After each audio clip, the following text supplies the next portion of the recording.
সবাইকে আসসালামু আলাইকুম। কেমন আছেন সবাই? আশা করছি আপনারা সবাই ভালো আছেন।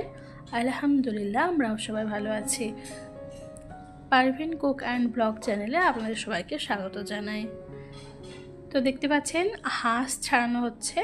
এদিকে আমার হাজব্যান্ড এবং ছোট দেওর দুই ভাই মিলে হাঁসটাকে ছাড়াচ্ছে। এই হাঁসটার ওজন আছে 3 কেজি 250 গ্রাম, আর এর প্রাইস হচ্ছে 840 টাকা। আর এটা হচ্ছে একেবারে জবাই করে এনেছে দোকান থেকে কিনে, তারপরে আমার হাজব্যান্ড নিজে জবাই করেছে, তারপরে ঘরে এনে এটাকে পরিষ্কার করা হচ্ছে।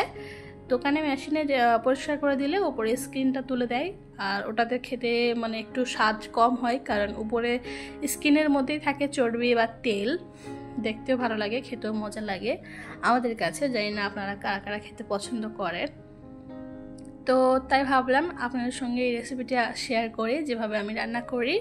চাইলে আমার মতন আপনারাও রান্না করতে পারেন। তো প্রথমে আমি কুকার বসিয়ে দিয়েছি, চাইলে কড়ার মধ্যেও রান্না করা যাবে। তো আমি কুকারে রান্না করব খুবই অল্প সময়ের মধ্যে। আর এই যে টোটাল গোস্ত হয়েছে এতটা, 3 কেজি 200 হাঁসের মধ্যে কিছুটা তো বাদ চলে গেছে, পালক তারপর সব কিছু মিলিয়ে যতটা বাদ চলে গেছে, আর বাদ বাকি এতটা গোস্ত বেরিয়েছে, তাই একটু শেয়ার করে নিলাম। আমি কিছুটা নিয়েছি রান্না করার জন্য, আর কিছুটা ফ্রিজের মধ্যে রেখে দিব। তো আমি এখানে প্রথমে পরিমাণ মতন তেল দিয়েছি, সয়াবিন তেল। চাইলে সরষের তেল দিয়ে করতে পারেন, আমি সয়াবিন তেল দিয়ে করছি। আর এখানে প্রথমে পেঁয়াজ কুচি দিয়ে দিয়েছি, আর কিছুটা গোটা গরম মশলা, সাথে গোটা জিরা আর 3টা শুকনো লঙ্কা দিয়েছি। ওগুলো হালকা করে ভেজে নিয়েছি। তারপরে আমি এখানে আদা বাটা দিয়ে দিচ্ছি, আর আদা বাটা আগে থেকে করে রেখেছিলাম, ফ্রিজে ছিল। তো ওখান থেকে 1 চামচ আদা বাটা দিয়ে দিয়েছি। আর রসুন বাটা যেহেতু আগে থেকে ছিল না, শেষ হয়ে গেছে, তার জন্য আমি রসুন বাটা করে দিয়ে দিয়েছি এখানে 1 চামচ।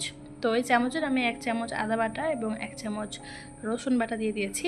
তো সব কিছু আবারও ভালো করে মিশিয়ে নিব, একটু লাল লাল করে ভেজে নিব। তারপরে আমি শুকনো মশলা অ্যাড করব।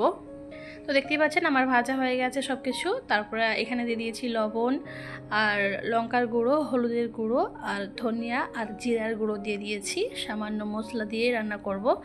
এখানে আমি কোনো রকম গরম মশলা ইউজ করব না, যেহেতু আমি গরম মশলা গোটা দিয়েছি, তাই আমি এখানে গুঁড়া ব্যবহার করব না। মশলাগুলো ভালো করে মিশিয়ে নিয়েছি, তারপরে কিছুটা পানি দিয়ে দিয়েছি। পানি দিয়ে ভালো করে মশলাটা কষিয়ে নেব।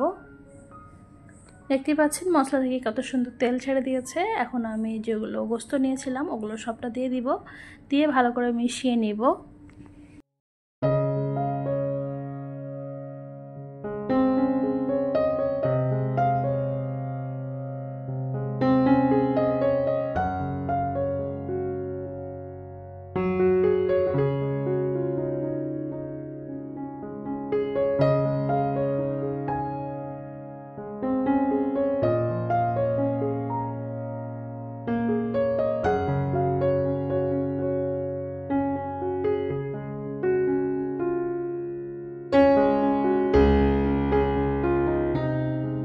ভালো করে মিশিয়ে নিয়েছি। এখন প্রেসার কুকারে ঢাকা লাগিয়ে দিব এবং 2টো সিটি বাজলে তুলব।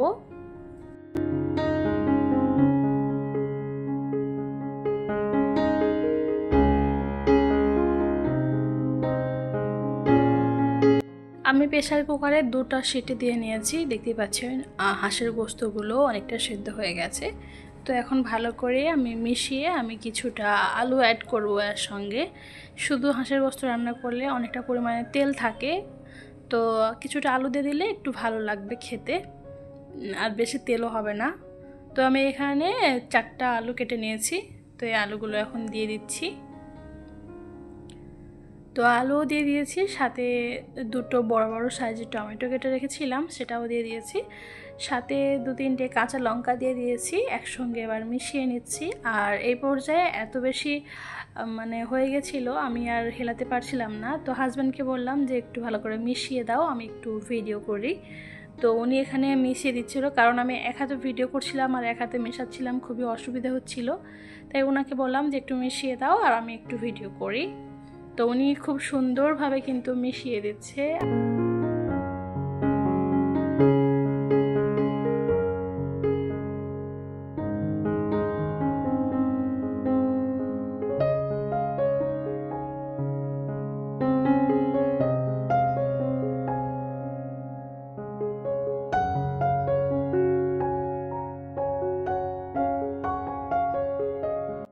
ভালো করে মেশানো হয়ে গেছে এবং ঢাকাটা লাগিয়ে দিয়েছে। তো আমি এই পর্যায়ে একটা সিটি দিয়ে নিব। একটা সিটি হয়ে গেলে আবারও আমি এটাকে খুলে দেব। তো দেখতেই পাচ্ছেন একটা সিটি দেওয়া হয়ে গেছে। এই যে আমার হাঁসের গোশত অনেকটা রান্না হয়ে গেছে। এখন জাস্ট ঝোলের পানি দিব। তো তার আগে একটু ভালো করে কষিয়ে নিব। তো দেখতে পাচ্ছেন আমি এক হাতে ভিডিও করছি আর এক হাতে দেখানো সম্ভব হয়নি, তাই জন্য আমি ক্যামেরাটা নিচে রেখে আমি ভালো করে মিশিয়ে নিয়েছি আর চামচ দিয়ে। আর প্রেসার কুকারে রান্না করলে দিতে খুব একটা সুবিধা হয় না, তাই চামচে ভালোভাবে সুবিধা হয়। তো এই যে আমার ফাইনালি কষানো হয়ে গেছে সুন্দরভাবে। জাস্ট কিছুটা পানি দিচ্ছি শুধুমাত্র ঝোলের জন্য, অল্প করে ঝোল রাখবো, খেতে ভালো লাগবে। তো আমি এখানে পরিমাণ মতন পানি দিয়ে দিয়েছি। তো ভালো করে মিশিয়ে জাস্ট ঝোলটা ফুটে ওঠার জন্য একবার ঢাকা দিয়ে দিব।